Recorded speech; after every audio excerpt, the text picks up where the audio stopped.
try it once. I guess we're live now. All right. We got Tuesday, May 27th, 2025, Chickasaw County Board of Supervisors call this meeting to convene. All members are present along with Board Secretary Sheila Shackleton. Is there a motion to approve today's agenda for the 27th? So. Sorry. Motion by Scott, second by Travis to approve today's agenda as presented. Any discussion? If not hearing any, all in favor say aye. Aye. Aye. Anybody opposed? Motion is carried. Approve the minutes for May 19th, 2025, last Monday. For the ninth entry on that motion by Brightlock, second by Swansky, approve resignation to girls. Motion by us all together instead of space. Okay, which one are you on? Or ninth. Motion by is one word on that. Oh, right here. That correction. Is that the other one? That correction on that motion to approve. All right. Is there a second? One second. Motion by Steve, second by Isaac to approve the minutes from May 19th with one correction. Any discussion? If not, all in favor say aye. Aye. Aye. Anybody opposed? Motion carried.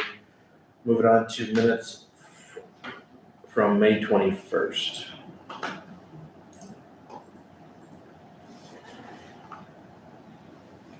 I'll make a motion to approve May 21st minutes.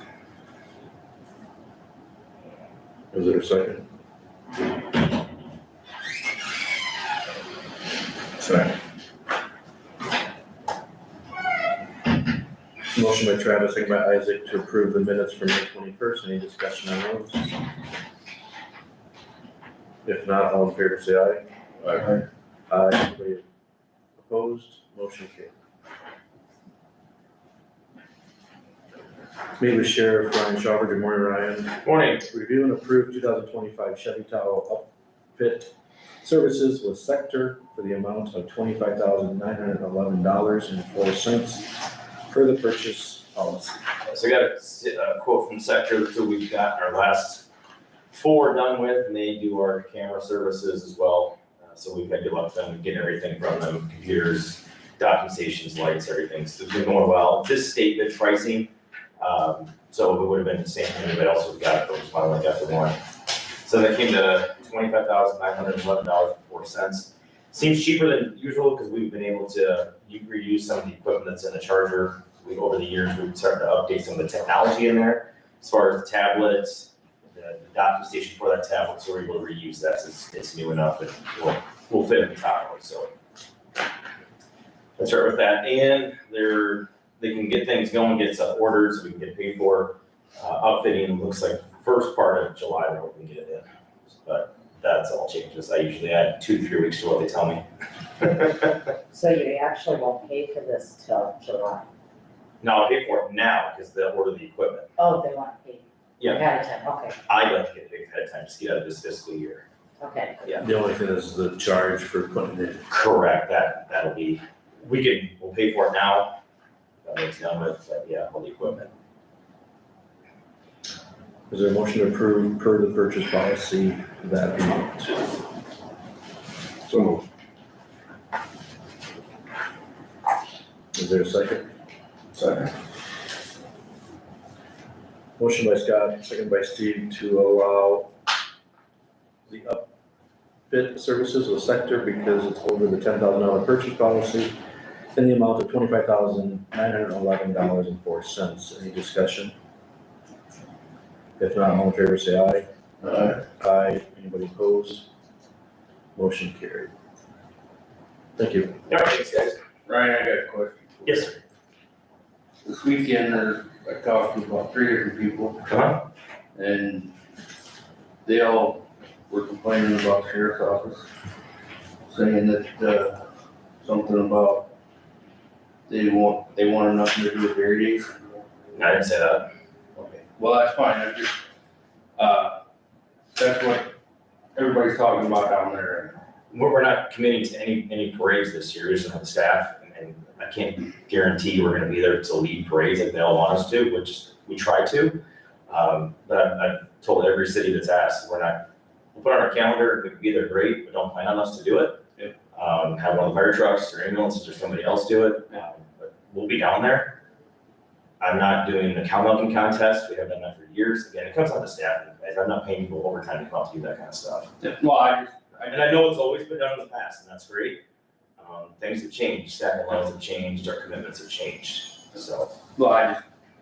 Yeah, that's just when people talk to me this weekend and I just. no, we'll be down there, I mean, it's always a double-edged sword. They want us there for certain things, but when it comes down to the evening activities, they don't want us around.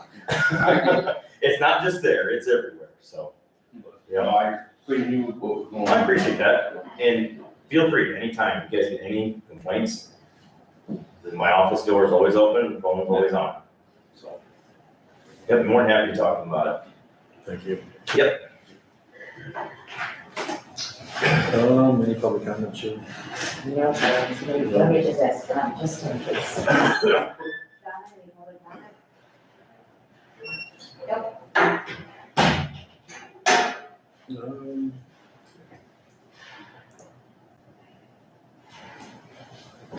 See if we try to see if Renee's available.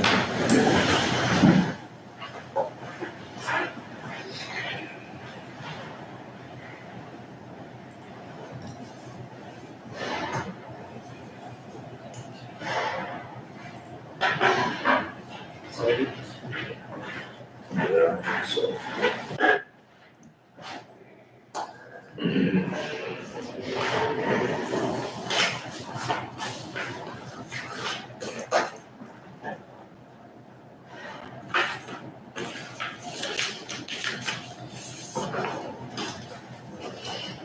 Safety Coordinator Renee Carey, good morning Renee. Good morning. Discuss county vehicle policy and the use of personal vehicles. This was a request to be put back on. There's some confusion of, Renee can help us here, but with the county policy and the Heartland policy, under number 1, it sounds like that was a county policy for a long, long time, correct? Has Yes, nothing to do with Heartland.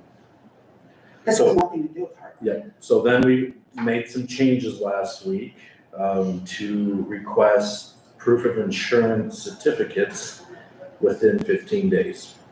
Well, to So- basically enforce a policy we've had for a long time and we've never enforced it. Exactly.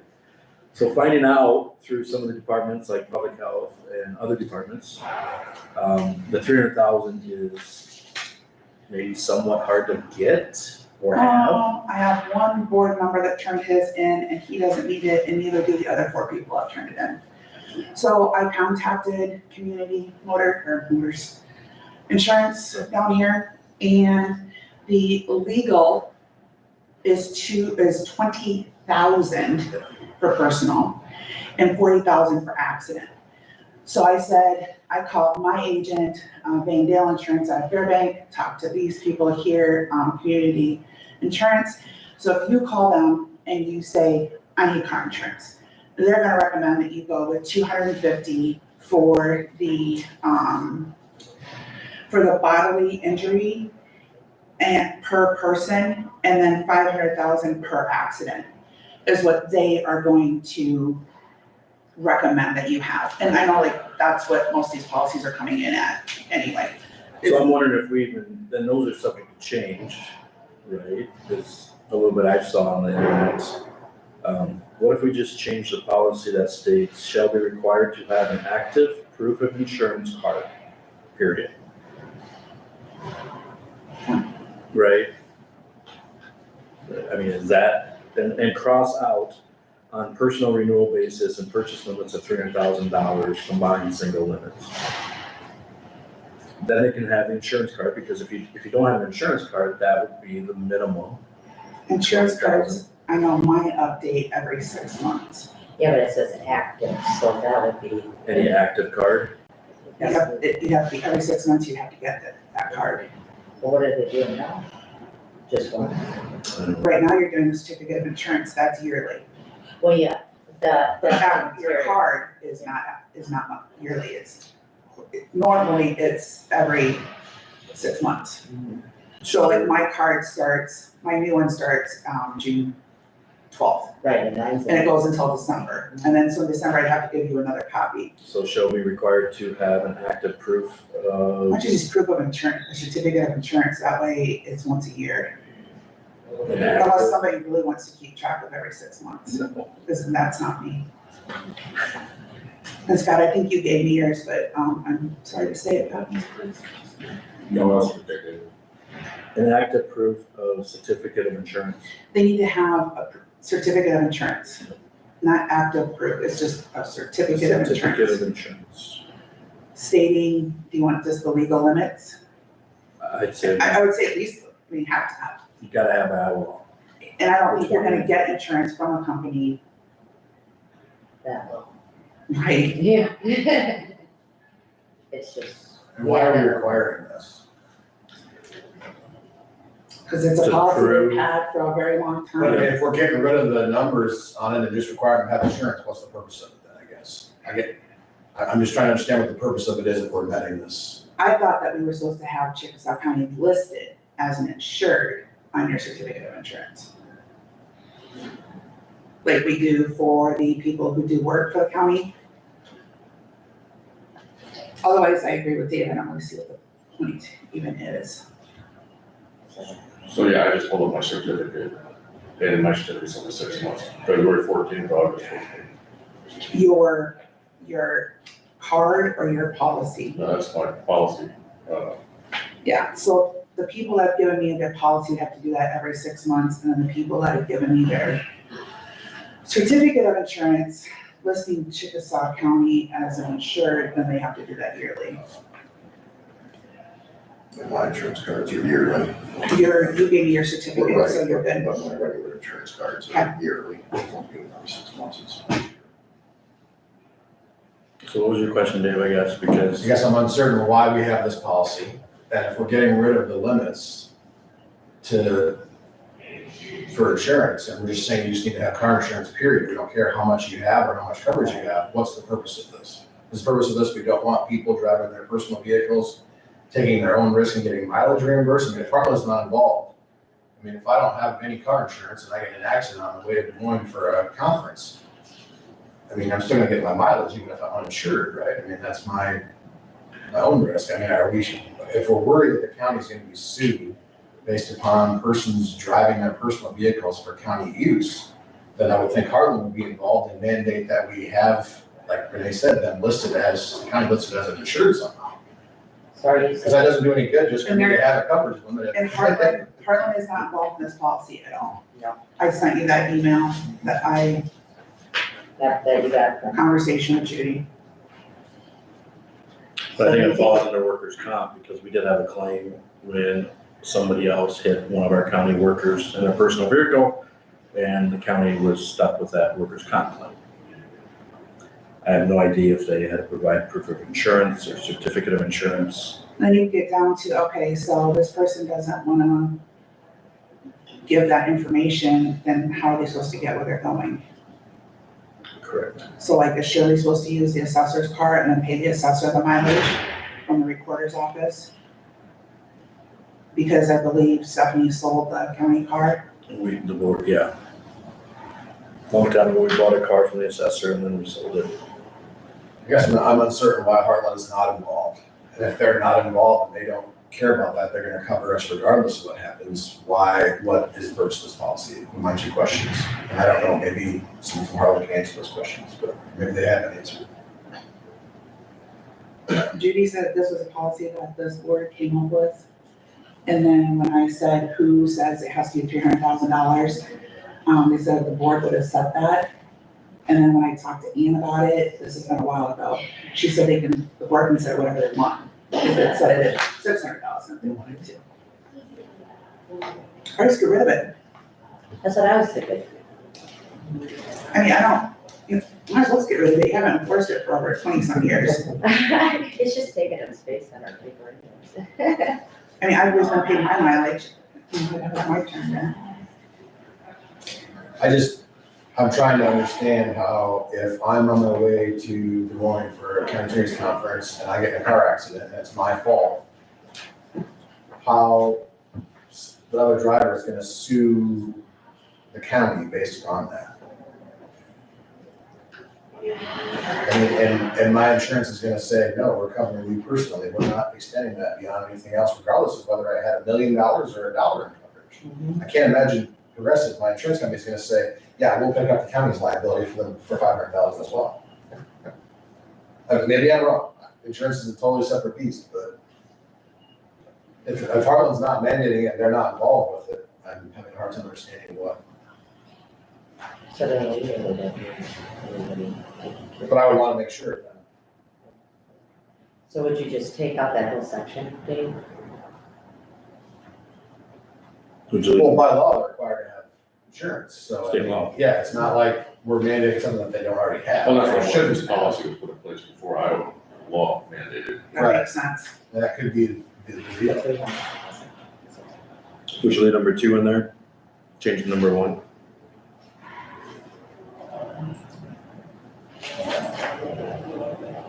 Or take out the whole use of personal vehicles.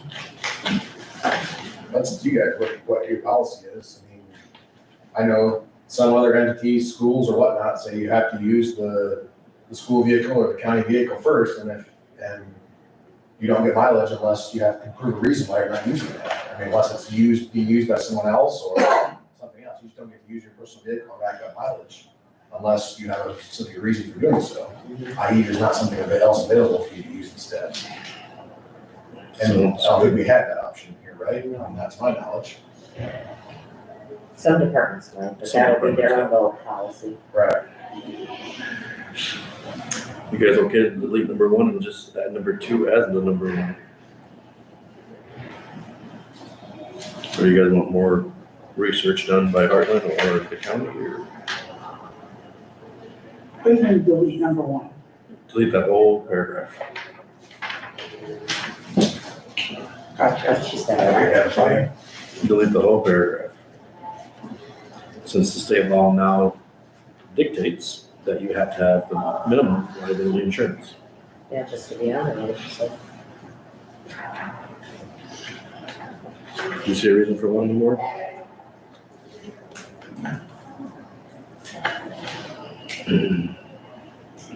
Is okay with number 2 to stay as the new number 1?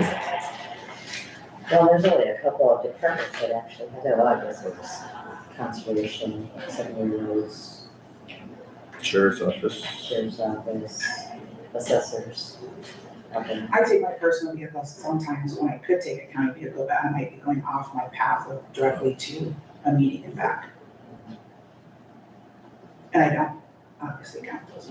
So do you think number 2 should be off? I think it should stay, just because there's about 5 or 6 departments that have county vehicles availability. So should number 2 be put under the use of county-owned vehicles?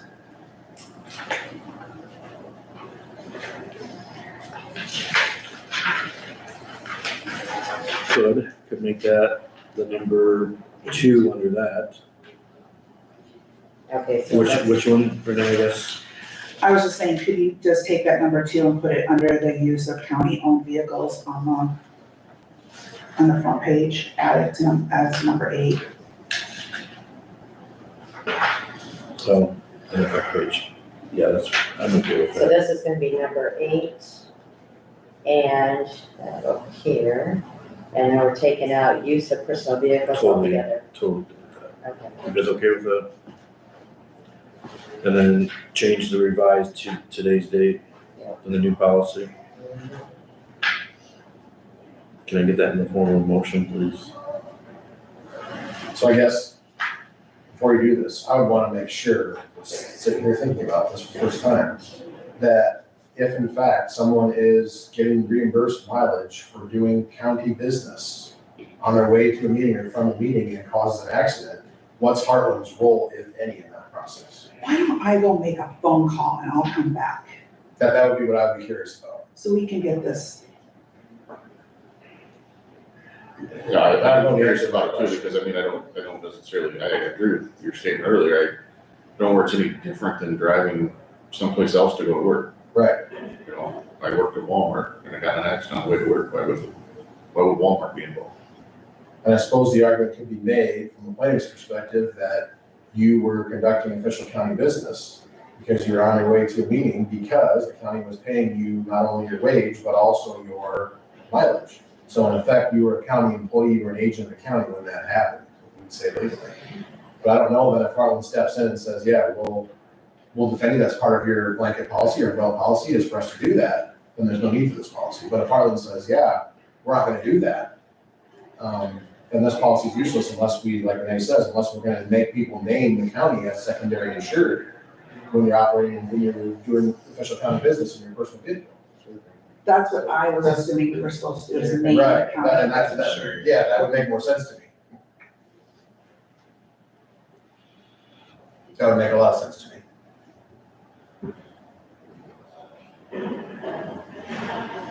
Does it cost on the insurance side for personal use if you add the county? No.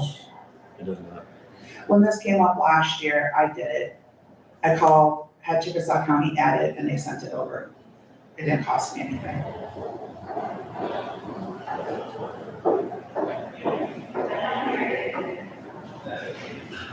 Guys wanna make a phone call or wanna table this until next week? I definitely could see a creative plaintiff's attorney saying, hey, you were acting in your official capacity for the county because you were getting paid by the county and you were getting mileage for the county. Therefore, we're not only gonna sue you personally, we're gonna sue the county for you causing the accident. Now, I don't know if that's gonna stick when it goes to court, but it doesn't mean they're gonna stop it from filing it. But I don't know what role Heartland plays, if any, in that process of that.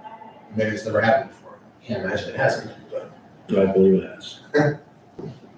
So I would want to know that before, and if that's the case, then maybe you do need to modify your policy the other direction and say, hey, not only do you need the insurance, but you need to name the county as a secondary if you're going to be getting mileage and taking the risk in your own personal vehicle. I thought that was the whole point, that was the point of That it. would seem like the point to me, but to me, it's one of those two things. Either you get rid of it completely because Heartland's going to cover it, doesn't worry about it, or Heartland's not going to cover it, and if that's a concern, you need to tighten it up and make it more effective. That'd be my 2 cents. We should table it till next week, it's more information. Right, it is. Can we make a motion for that? No, I guess that, what do we do back last week's action? Just a no action. No action on what we requested last week? With that consensus? Yeah, I think we better just no action. So then we won't worry about So that. last week we had a consensus to get the certificate of insurance at $300,000. So people are still bringing that stuff in. So I would think you need a consensus not to enforce that policy yet until you get it clarified, either amend the policy or get rid of the policy. So I would think you could do a motion to table this at the same time, not enforce the policy you had implemented last week until you get this policy straightened out in the future. So you would do a That's it. motion. Yeah, Yeah, I think so. is there a motion to do that? Table this and do not enforce what was acted on last week. I'll make that motion. I'll second it. Motion by Steve, second by Scott to table this agenda item and do not act on that consensus last week until we have further information from Heartland. Fair enough? Sounds good. Any discussion? Not hearing any, all in favor say aye. Aye, anybody opposed? Motion carried. Committee assignments in the past. I had 2 on the 19th. I had FMC discussed the quarterly report from third report from providers, financials for early childhood and school ready. Discussed a lot of funding and shortage thereof. A couple of Tool G and Tool O, something new that they're using some guidelines for which money can be spent and how much money can be put into each program. And I also had pathways that night. We had an outside source ask the board about pathways, so it's kind of like how do you feel they're going, how do you feel the company's doing. That took about 15-20 minutes. April financials, the groups and changes to the employee policy and procedures. We did approve raises for anyone under 65,000, 2.8% raise. Anybody currently making 65 or older or higher, 2.3%. And then we talked about obviously loss of funding for mental health. I had Northeast Staff Committee action on May 19th. We had auditing firm Woodfly was there to present the completed financial audit report. Then we had board duties and common responsibility training. And we discussed Head Start, and they have removed Guttenberg, West Union, Illinois classrooms, funding restrictions. Then on May 21st, I had FMC DCAT. So I transferred some money from DCAT in Cerro Gordo, Hancock, Winnebago, Worth counties to FMC at $24,800. Talked a little bit about realignment overview, and some of the agencies that were represented have been talking to the state, and they really don't know what's gonna happen yet. They won't give them clear direction. And in the discussion, they said Floyd County Public Health is absorbing general assistance for their county. For our county? What do you? Floyd, general assistance, the public health is going to be taking over the general assistance in Floyd County. And we discussed what some of the counties are doing, use of opioid funds. Yeah, it looks a lot of the counties around have spent a bunch of that money already.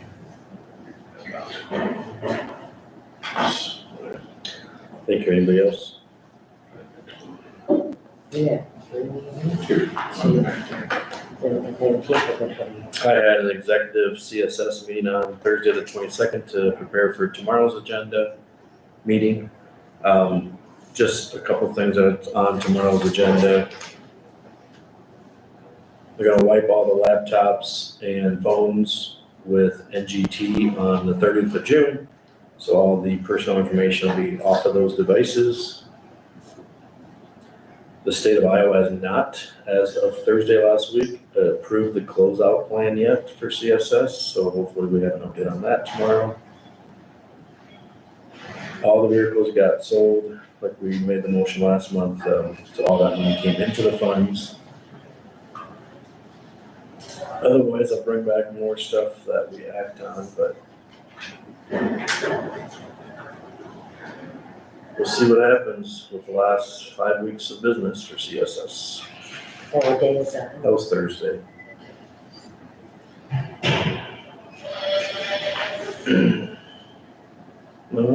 Any discuss future agenda items? It sounds like Sheila has prepared all the June stuff kind of for next week. Yeah, with the help of David. So, Wages for next fiscal year will be looked at, and then the appropriations. the appropriations, the transfers, David was kind enough to do the resolution for the payroll. Perfect. Otherwise, I guess, let me know if you want anything else, if we want to move forward with anything on TIF, or if you guys got ideas, maybe we'll put that on since we had that Travis Squires come up last week to see what you guys want to do moving forward with TIF or any projects within the TIF financing. Otherwise, we do meet tomorrow at 8 o'clock for a special meeting. It will not be televised just because we'll be in closed session for about all of it except for the first minute. So, otherwise, anything else? Is there a motion to adjourn at 9:31? Second. Motion by Travis, second by Steve to adjourn at 9:31. All in favor, say aye. Aye. Any opposed? Motion carried. I'm gonna go get you that, the next student, then with this one. Yeah.